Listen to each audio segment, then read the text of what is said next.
Le da un vaso de agua a nuestros pequeñitos. Hoy vamos a comenzar la serie de Génesis. Vamos a estar estudiando el libro de Génesis en las próximas 12 semanas. Génesis tiene 50 capítulos en total, por tanto, no vamos a poder discutir capítulo por capítulo, verso por verso, porque nos tomaríamos, si cogiéramos por capítulo, serían 50 semanas en los capítulos. Ya llevamos un año, si tomáramos los versos, teníamos como 10 años. Por tanto, hemos decidido en 12 semanas cubrir todo el libro de Génesis. Y luego las siguientes 12 semanas tomamos el libro de Éxodos. Y así sucesivamente hasta donde podamos llegar. De todos modos, se le entregaron dos hojitas. Una dice Génesis, comienzo. ¿La tienen todos ahí a la mano? Ok, no vamos a discutir esta hojita. Esto es simplemente un trasfondo para que ustedes puedan estar un poco más familiarizados con una introducción al Génesis. Quiero hacer claro que esa información fue tomada toda de un solo libro. Simplemente cuestión de tener una idea. No fue un estudio profundo ni nada así, ni mucho research, mucha búsqueda, simplemente de una sola fuente. Lo puse para que tengamos una idea general de lo que es el libro de Génesis. Me interesa más que vayamos a los capítulos de la Biblia, que sería el otro papelito que dice Génesis 1 al 5. Génesis 1 al 5. El libro de Génesis se divide en dos partes mayoritarias. Los capítulos del 1 al 11 y luego del 12 al 50. Del 1 al 11 nos presenta los comienzos de todas las cosas, los inicios, el principio de la historia de la raza humana, y podríamos decir hasta cierto punto, como se estudia hoy día, la prehistoria de la raza humana. Luego entonces, del 11 al 50 tenemos la historia del desarrollo del pueblo de Israel, cómo se comienza a desarrollar sus comienzos, sus principios, su llamado, las bendiciones que se le prometieron al pueblo de Israel. Y en todo esto podemos ver la poderosa mano de nuestro Dios obrando. ¿Cómo comienza el libro de Génesis? Con una afirmación, dice el hermano Chico. Estaba preparado.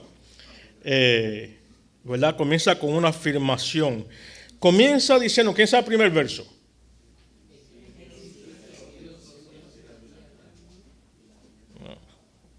Cuando cuente 3. 1, 2 y 3. Muy bien, ve, ahora sonó como un coro. ¿Dónde está hermano Miguel? Tome nota, hermano Miguel. En el principio creó Dios los cielos y la tierra. Inmediatamente el siguiente verso nos dice: la tierra estaba desordenada y vacía, y el Espíritu de Dios se movía sobre la faz de las aguas. Estos dos versos son sumamente importantes. Como dijo el hermano Chico, comienza con una afirmación. Es importante ver que la Biblia nunca trata de probar el ser de Dios. La Biblia nunca discute o hace argumentos en pro del ser de Dios. Desde el comienzo lo da de hecho. Dios es Dios y no hay nada más. ¿Okay? No hay razón para discutir por ello, no hay razón para estar buscándole, como dicen en mi país, 5 patas al gato. Dios es Dios. Punto. ¿Okay? Y la Biblia comienza de esta misma forma. La Biblia, los primeros 5 libros escritos se le atribuyen a Moisés, y tenemos que Moisés comienza de esta misma forma. En el principio creó Dios los cielos y la tierra. Él no hace argumento de ninguna otra manera, ¿verdad? Nos comienza diciendo de un principio, un momento del comienzo, un tiempo preciso en que de ahí parten todas las cosas. Seamos claros, este tiempo, este principio es para el planeta Tierra, para el mundo físico, la creación física. En el mundo espiritual no hay tal cosa como el tiempo, como nosotros lo entendemos, 24 horas un día, 365 días un año. ¿Perdón? Allá no hay cuestión de tiempo como nosotros lo entendemos. Pedro nos dice en uno de sus libros que para Dios un año es como un día, es como 1000 años y 1000 años como un día. No está diciendo que precisamente, muchas personas han tratado de precisar 1000 años. No. Está diciendo que el tiempo no pasa. Que el tiempo no pasa. No hay tal cosa como días y horas y años y meses. Y eso es para nuestro entender. Nosotros como seres finitos necesitamos eso. Necesitamos cuántos días hemos vivido, cuántos años hemos vivido, ¿verdad? El hermano Aníbal ya estaba allí cuando pusieron el switch del sol, pero sabemos, ¿verdad?, que podemos contar los años, podemos contar los días de nuestra generación. De hecho, la Biblia nos llama a que contemos nuestros días y traigamos a ellos sabiduría. Hermana Mildred. Y cuando seamos espíritu, así va a ser con nosotros, lo mismo un día va a ser 1000 años Una vez que seamos glorificados, que estemos con Él, ya no va el paso del tiempo, ya no vamos a tener ese concepto. Digo, hasta donde yo sé, no vamos a tener ese paso del tiempo. Sí, de hecho, la Biblia nos llama a que ni siquiera nos preocupemos. Que ni siquiera nos preocupemos por el pasar del tiempo. Sí nos habla de que traigamos sabiduría a nuestros días, pero nos dice que no nos afanemos por esos tiempos. Que no nos afanemos por el día de mañana, ¿verdad? Pero el principio es cuando todo comienza, es el punto cero, el punto de partida de todas las cosas. Y nos dice que cuando llegó ese tiempo, ese momento de partida de todas las cosas, Dios ya estaba ahí.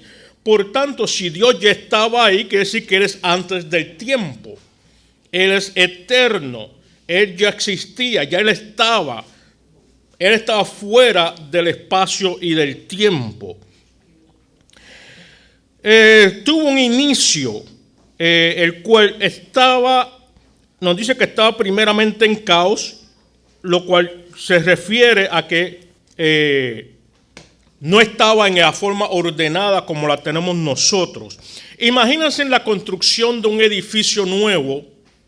Se va a construir un terreno vacío que se ha pasado la máquina y se han puesto todos los materiales de construcción en ese sitio, y usted pasa por ahí y dice qué clase de desorden. Pero cuando pasan quizás, bueno, aquí en Florida quizás 3 meses, cuando ya pasan 3 meses hay un edificio de 15 pisos, ¿verdad? Si fuera en Puerto Rico quizás en un par de años, pero aquí en cuestión de meses ya tienen el edificio hecho y la gente viviendo. Pero ¿verdad? A principio, antes de desarrollar esa construcción, ponerse en orden, sembrar los arbolitos bonitos alrededor, todo está en un caos. Todo está lo que diríamos a nuestra visión, que no somos arquitectos. ¿Alguien aquí es arquitecto? A nuestra visión, ¿verdad? Hay un caos. Para el arquitecto, él sabe dónde están todas las cosas. Él sabe qué va a hacer con cada pieza. Él sabe por dónde va a pasar la tubería, él sabe por dónde va a pasar el sistema eléctrico, él sabe cómo se va a ver el edificio, aunque no esté ahí. Asimismo, Moisés dice que todo estaba en caos, todo estaba en desorden. No quiere decir que había un desorden o que había pasado una guerra espiritual ni nada así, no. Eso no había ocurrido. Dios creó y en el momento antes de desarrollar y poner todo en perfecto orden, había lo que se puede entender como un caos. Nos dice que Dios creó. Quiere decir que fue Dios el que hizo todas las cosas. Moisés utiliza la palabra bará, lo cual quiere decir creó. Él no utiliza la palabra yatzar, que significa darle forma, sino que utilizó la palabra creó. Quiere decir que Él creó todas las cosas. Él hizo de la nada, ex nihilo, hizo todas las cosas. Las trajo a ser con su voz simplemente.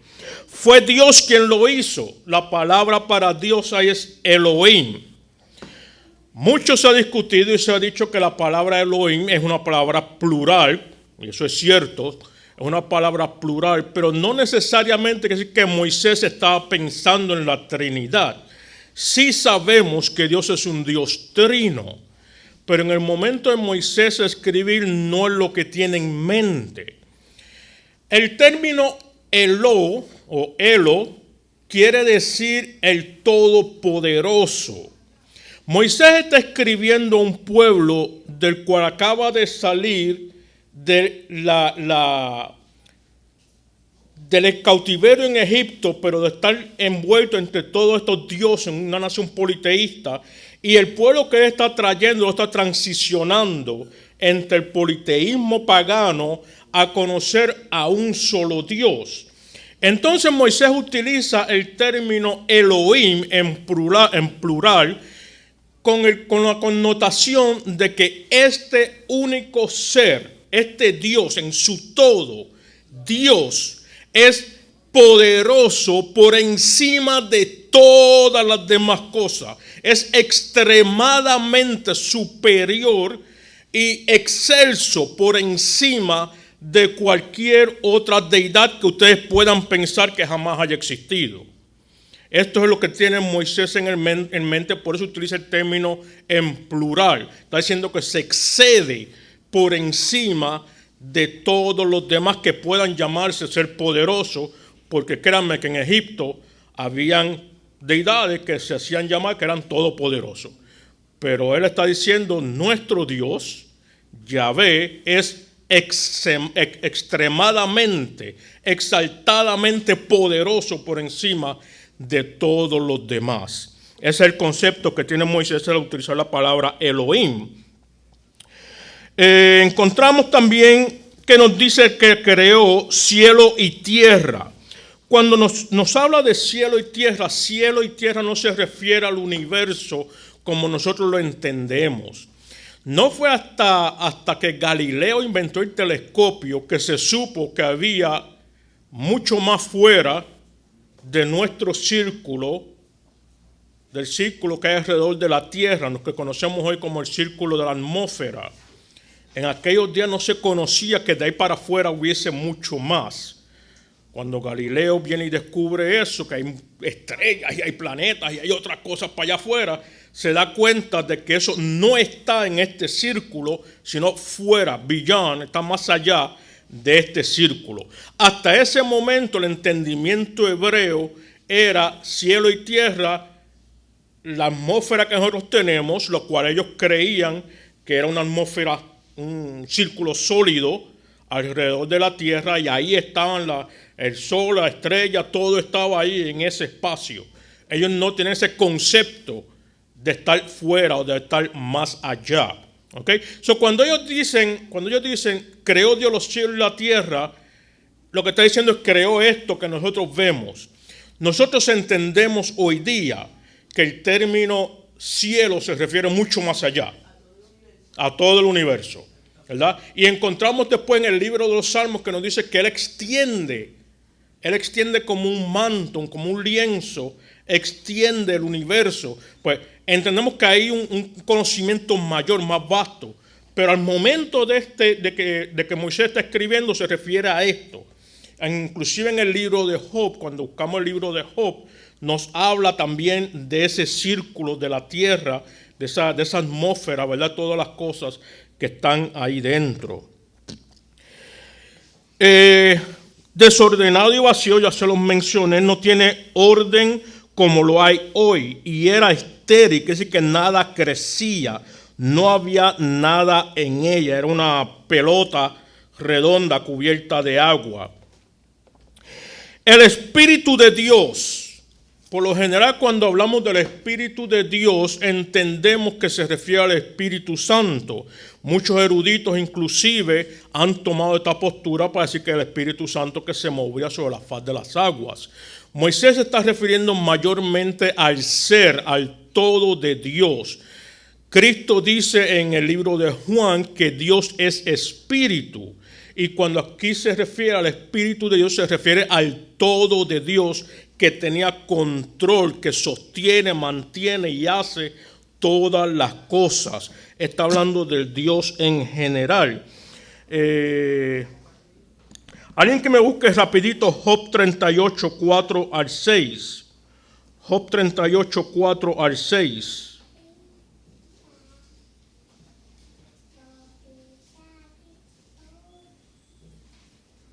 ¿Ya lo tiene? ¿Dónde estabas tú cuando yo echaba los cimientos de la tierra? Dímelo si tienes inteligencia.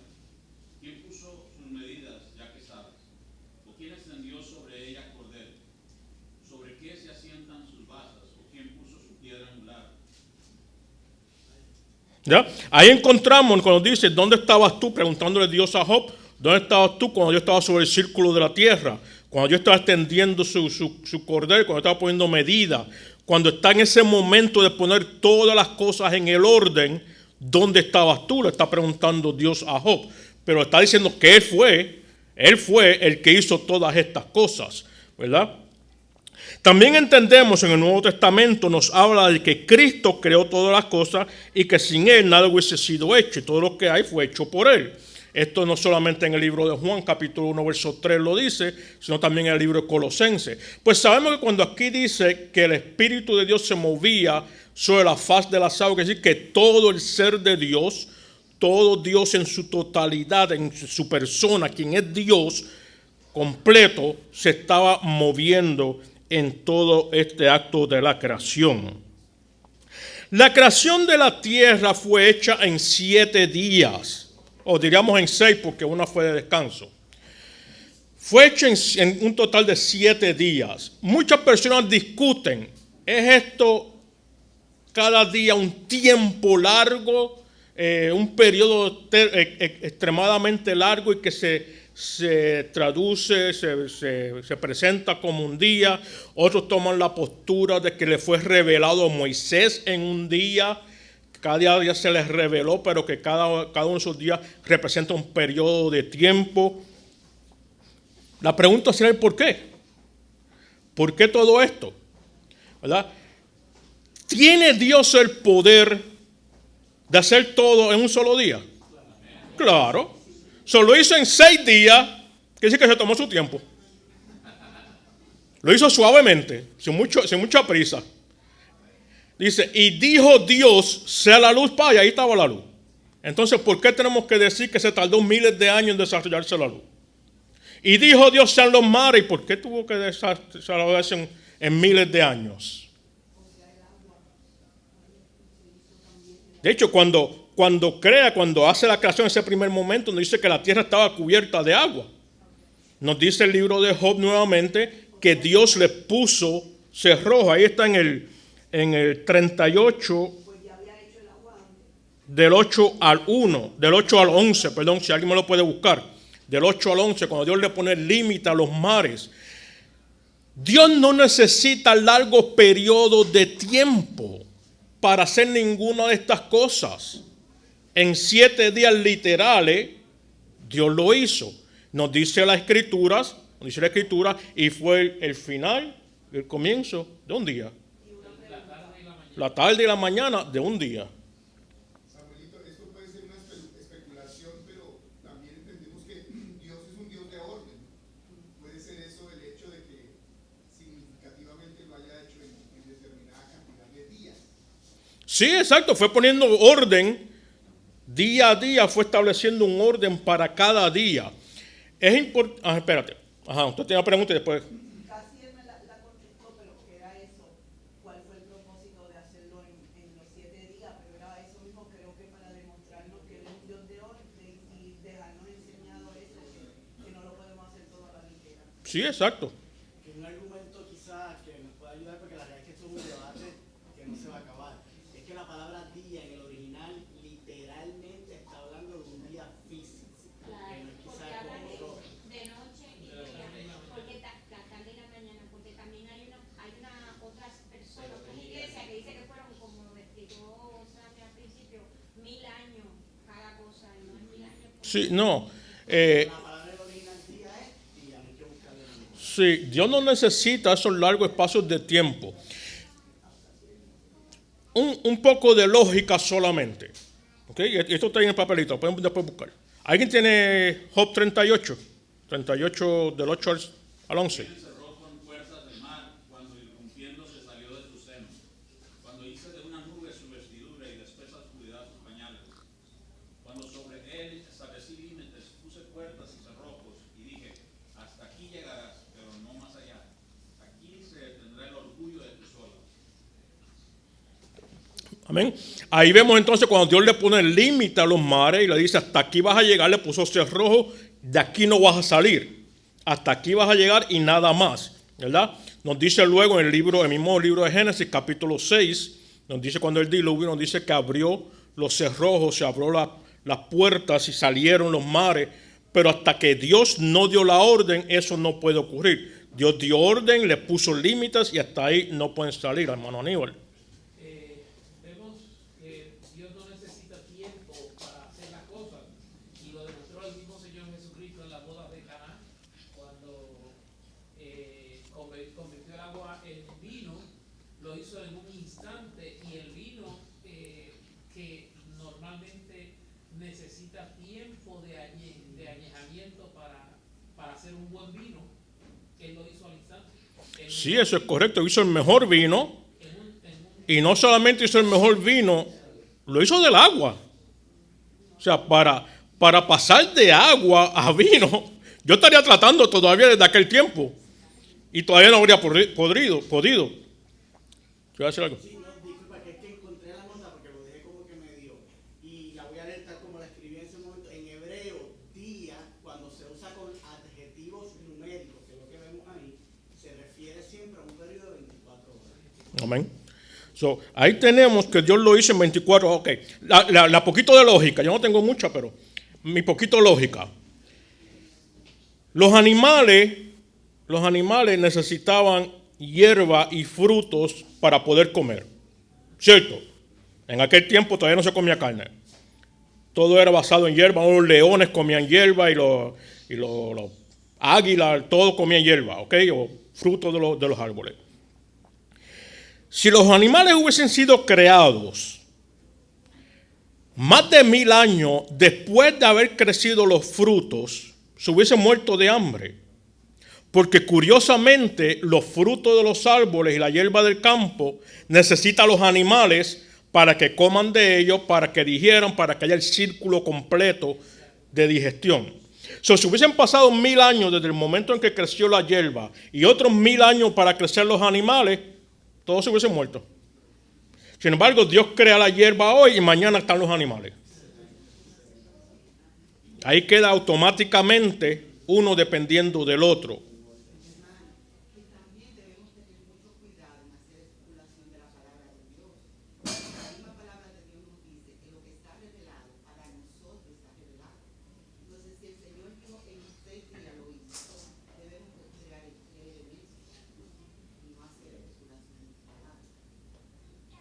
Amén. Sí, todos dependemos uno de los otros. No es simplemente yo valirme de mí mismo. ¿Ok? Necesito de otras cosas. Cuando en Juan 1 dice, en el principio era el verbo, y el verbo estaba con Dios y era Dios, esto lo vemos cuando tú dijiste aquí, y él creó, ¿cómo lo creó? Con su palabra. Jesús estaba ahí con su palabra, porque dice Juan 1 que el verbo era Dios. Sí, sí. Todo Dios, todo el ser de Dios está envuelto en la creación. Todo el ser de Dios está envuelto en la creación. También tenemos el doctor Edward J. Young, no estoy acostumbrado a decirle J. Edward J. Young, quien fue el doctor del seminario Westminster, creo que ya murió, observa que en todo conflicto entre la Biblia y la ciencia, a la ciencia siempre se le da preeminencia, a pesar de que los datos científicos en cuestión de 20 años ya han sido contradichos. La Biblia permanece igual para siempre. La Biblia no ha cambiado. Sí la tenemos en diferentes idiomas y ajustes aquí y allá cuando se hacen asuntos de traducción, pero el mensaje bíblico sigue igual. Desde que Moisés escribió que Dios creó los cielos y la tierra, hasta el día de hoy nos dice que Dios creó los cielos y la tierra. La ciencia se ha contradicho miles de veces, ¿verdad? Siempre tendemos a tomar el lado de la ciencia. Pero la ciencia dice esto. Vamos a tomar el lado de la Escritura. La Escritura me dice que fue 7 días. Yo creo lo que me dice la Escritura. Si usted desea saber más sobre estos 7 días, les recomiendo el libro La batalla por los principios. La batalla por los principios de John MacArthur explica claramente, muy acertadamente, con datos científicos, todos estos asuntos. Pero hoy no tenemos tiempo de discutirlo. Tenemos el capítulo 2, del 1 al 25, encontramos entonces el relato suplementario de la creación. ¿Qué quiere decir esto? Que encontramos datos. En el primer capítulo encontramos que fue desarrollando día a día lo que ocurrió cada día. Aquí nos da datos de las cosas ocurridas, ¿verdad? Entonces encontramos en el verso 7 que el hombre fue creado de la tierra, Dios sopló sobre de él y fue un ser viviente cuando Dios sopló sobre de él. Hasta entonces era un ser de tierra. De ahí nos sacó Dios, ¿verdad? Nos dio vida. La vida no es innata al ser humano, es un don de parte de Dios. Dios nos dio la vida y Dios nos puede quitar la vida. El propósito de Dios hacer a la mujer, verso 18 al 25, tenemos la formación de la mujer. Alguien dijo que después de Dios tomar descanso, creó a la mujer y después ni Dios ni el hombre han descansado. Perdón, no me metan en ese problema. El propósito de Dios crear a la mujer nos dice primeramente que Dios dijo, le voy a hacer ayuda idónea. En el diccionario Vox de la lengua hispana, dice que idónea significa que reúne las condiciones necesarias u óptimas para una función o un fin determinado. ¿Verdad? Si usted es un empresario y necesita un contable para que le ayude con sus libros, usted no va a buscar a la primera persona que encuentre porque tiene una vacante y la persona viene a solicitar. No, usted busca una persona idónea, una persona que tenga la capacidad, una persona que esté preparada en esa área que usted necesita. Eso es una persona idónea. La palabra dice que Dios dijo, le voy a hacer ayuda idónea al hombre. Quiere decir, para que el hombre no permanezca solo, sino que tenga una persona que reúna los requisitos necesarios para poder complementarlo. Es importante que a este punto Dios está, el hombre está solo. Dios los había ya creado, cuando vemos en el verso Génesis 1:28, que Dios creó al hombre y a la mujer y les dio el mandato de fructificarse y multiplicar. El hombre no podía fructificarse ni multiplicarse él solo. No podía fructificarse y multiplicarse con otro hombre. Necesitaba una mujer, ¿verdad? Que fuese complemento para esa labor. Pero fuese complemento también en otras áreas, que le ayudara en la administración de lo que había que hacer. Curiosamente, nosotros los hombres, cuando vamos a tomar una decisión, lo primero que nos viene a la mente, por ahí vamos. Y en ocasiones las esposas tienen que decir, espérate, ¿no has considerado estos otros puntos? Y cuando consideramos, ¿verdad? Tienes razón en eso. ¿verdad? So, hay que darle crédito a la mujer. La mujer tiende a ver otros puntos, especialmente cómo va a afectar más el hogar, cómo va a afectar la casa, cómo va a afectar la familia. El hombre por lo general no piensa en eso. Es como cuando salimos de paseo, ¿verdad? Yo sé para dónde voy, yo no estoy perdido, yo estoy desorientado, ¿verdad? Y seguimos por ahí, la mujer al lado, pero pregunta. No, sí, yo sé, yo estoy bien, pero pregunta, yo estoy bien. Después de estar como 3 horas desorientado, no perdido, desorientado, entonces nos detenemos, déjame coger un poco de gasolina aquí, y nos detenemos a coger gasolina y preguntamos de ver y salimos, sí, ya sé para dónde voy. Sin que nos vea. hermano Edgar tiene experiencia.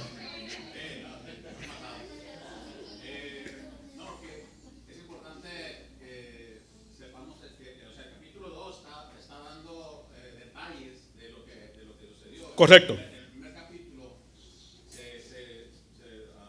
nos muestra pues que lo hizo en 6 días y el séptimo descansó, pero el segundo se da detalles, y no todos los detalles, porque en Job leímos que el Señor en esos días que creó también hizo todo lo demás que estaba diciendo él, que él puso límite y hizo todo eso. Entonces, porque hay gente que tratan de decir que el primer capítulo habla de una mujer que no era Eva, y hablan de una tal que no sé cómo le llaman, Lidia, no sé qué. Y entonces se inventan cuentos y nosotros no podemos caer en esos trampas. O sea, debemos de estar seguros porque está escrito de esa manera. Sí, cuando leemos el capítulo 2, comenzamos a leer el capítulo 2, nos dice que estaba toda la tierra y no había planta, no había vegetación, no había nada, porque no había hombre para que la cultivara. Claramente nos dice de esa manera. Dios entonces hace al hombre y de inmediatamente vemos que sale toda la vegetación, sale todo. Es decir, que una cosa depende de la otra, ¿ok? Todo Dios lo había creado, pero aquí nos da detalles. No quiere decir que por cuanto el hombre fue hecho en cierto momento, entonces literalmente salió eso. Nos está diciendo, y lo vemos claramente cuando en el verso siguiente nos dice que Dios creó los animales y los trajo a él. Esa palabra que nos dijo formó, eso está en el verso 21 al 23, 19 al 20. Utiliza la palabra formó, no quiere decir que Dios lo formó en ese instante. Esa palabra formó se puede utilizar también para haber formado. Lo que nos está diciendo, que nos está apuntando, es que Dios lo había hecho, pero dependían del hombre para que el hombre tuviese dominio sobre todo y condujera todo. El hombre era el administrador de lo que Dios había creado, y por eso antes de Adán no había ninguna otra familia, no había ningún otro hombre, no había ninguna otra mujer. El primero fue Adán, y de la costilla de Adán se hizo entonces a Eva. Lo vemos aquí inmediatamente en los versos siguientes. Tenemos que Dios entonces hace a la mujer. Le trajo primero cuando el hombre demuestra estar solo. Hay unas versiones que dice, vio Dios que el hombre estaba solo. Eso no quiere decir que Dios lo vio por primera vez. Quiere decir que el hombre estaba demostrando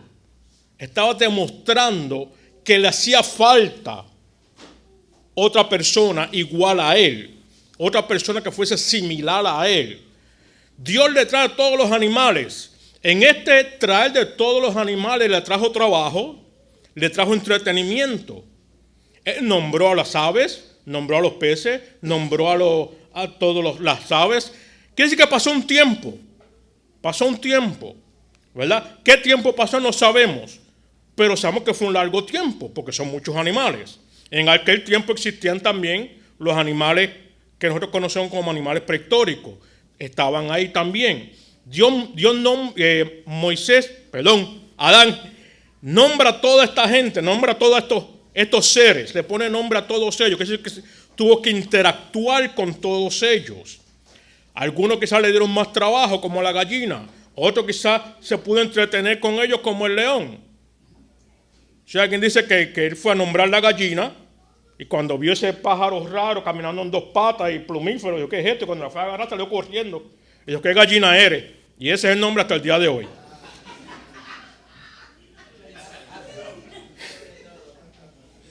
¿Verdad? Él nombró a todos los animales, quiere decir que hubo trabajo y hubo entretenimiento. ¿Qué son las cosas que busca el hombre en su vida diaria cuando no quiere hacer caso a su mujer? Trabajo y entretenimiento. Ya se va a ver el juego de fútbol, me voy a trabajar, me voy a limpiar el carro, me voy a poner el carro bonito, ¿verdad? Pero llega el momento en que tienes que virar para atrás y decirle, amor, yo te necesito, ¿verdad? Porque el trabajo y el entretenimiento no son suficientes. Necesita la ayuda idónea. Necesita la ayuda idónea. Dios lo hizo a propósito de esta manera para que el hombre pudiese notar la necesidad. No era una opción, no era un entretenimiento, no era trabajo. Era una necesidad innata que tenía el hombre, un vacío que tenía de una compañera.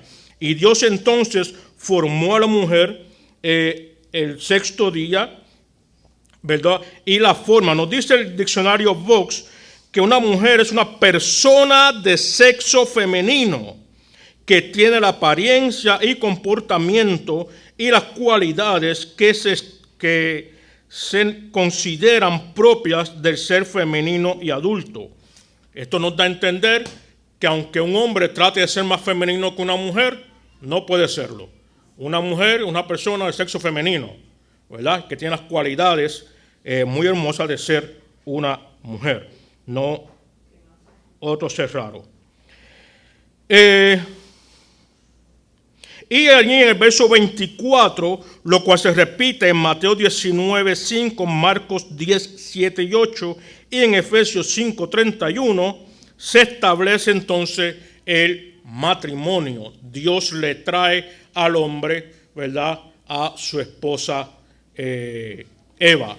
Y cuando el hombre despertó del sueño, estaba en un sueño profundo y abre los ojos. No sé con qué estaría soñando Adán, pero en cuanto despertó, lo primero que dijo fue ¡wow! Fue la primera unidad de la civilización. Sí, fue la primera unidad de la civilización, ¿verdad? El hombre y la mujer. Se nos acabó el tiempo. 4 minutos. 3 minutos. Tenemos 3 minutos. Pregunta. Ajá. ¿Se acabó el tiempo? Ah, el micrófono. El micrófono, viene el micrófono por ahí. Espera que salga la grabación. Y para yo poder escuchar. Te lo tengo. Yo te lo tengo. La pregunta es, yo creo que escuché, no sé si fue en una prédica, en algo, en donde escuché que la palabra trabajo vino después del pecado, que Dios hizo la labor y esa labor se hacía con agrado, con gusto. Cuando por la caída, pues entonces lo demás se empezó a hacer con trabajo y de ahí es que viene pues eso y quiero saber si eso es cierto. Sí, eso es sabiduría. Si vamos a ser bien meticuloso con el asunto de las palabras, sí, podríamos decir que sí. Hablando de trabajo en el sentido de que luego se habla de que se hará con esfuerzo, con labor, con dificultad, ¿verdad? Y caldos y espinos te dará la tierra cuando siembre. Pues sí, se puede considerar eso trabajo, algo trabajoso. Pero la realidad es que trabajo y labor, si vamos a considerar, es básicamente lo mismo. Al hombre se le había dado anteriormente que se encargara de todo el huerto. Ciertamente era mucho más sencillo. El hombre lo que tenía era que pedir la fruta y estaba ahí todo el año completo. ¿Perdón? Sí, en ese sentido sería labor, pero el hombre no estaba de vago, estaba haciendo algo. Sí, con amor y agrado. Pero era trabajo. Sí, lo que pasa es que hay una prédica de Sugel que hace allá atrás, hermano. Ahí esa fue. que hace la aclaración de lo que era labor y lo que era trabajo.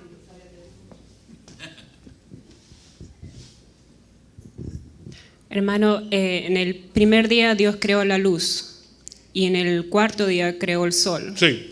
¿De dónde venía la luz antes del día 4? Eso es lo que se conoce como la luz cósmica. Se conoce como la luz cósmica. En el espacio hay células que brillan en el espacio que proveen luz y no están arraigadas al sol. En lo profundo del espacio hay sitios donde hay luz y está ahí innatamente y no necesariamente tiene que ver con el sol. La luz y el sol no necesariamente quiere decir que siempre están unidas. El sol sí tiene luz, produce luz, pero la luz no depende necesariamente del sol. Ya, se acabó el tiempo. Vamos, Aníbal. De hecho, Dios es luz. Y entendemos que cuando Él creó la luz, no necesariamente tenía que crear el sol. Él podía hacer la luz hasta tanto creó el sol. Sí, definitivamente Dios es luz y el Padre de las luces. Pero cuando dice ahí, y dijo Dios sea la luz, no necesariamente que se refiere a la luz de Él. Ya Él tenía su luz innata, aparte de su gloria. Pero sí nos habla de que había luz, había claridad, aparte del sol. Hoy día podemos ver, por ejemplo, en días que no hay sol, que no se ve el sol, que está todo cubierto de nubes oscuras, todavía sigue viendo cierta claridad. Sí, nuestro planeta mayormente depende del sol, pero no necesariamente la luz depende de nuestro sol. ¿Ya? Ahora sí. Ok. Lamentablemente, pues se acabó el tiempo. La próxima semana continuamos y entramos entonces a los capítulos del 6 al 11 y terminamos con esta. ¿Ok? No voten el papelito, que no lo voy a volver a imprimir, o como se dice en puro español, a printear. Oramos y nos vamos. Gracias te damos, Señor, por esta oportunidad que tú nos has dado de hablar sobre tu palabra. Gracias, Señor, porque hemos podido considerar las cosas que tú has estado haciendo. La realidad es cuando consideramos los detalles de la creación, tú has sido tan magnífico, tan grande, tan excelente. Tú has sido bueno mucho más allá de lo que jamás podamos imaginar o pensar. Gracias te damos, Señor, porque siendo un Dios extremadamente santo y exaltadamente poderoso, te ha placido, Señor, llegarte hasta nosotros. Gracias te damos, Señor, por todo lo que tú has hecho y lo que continúas haciendo. En el nombre de Jesús. Amén.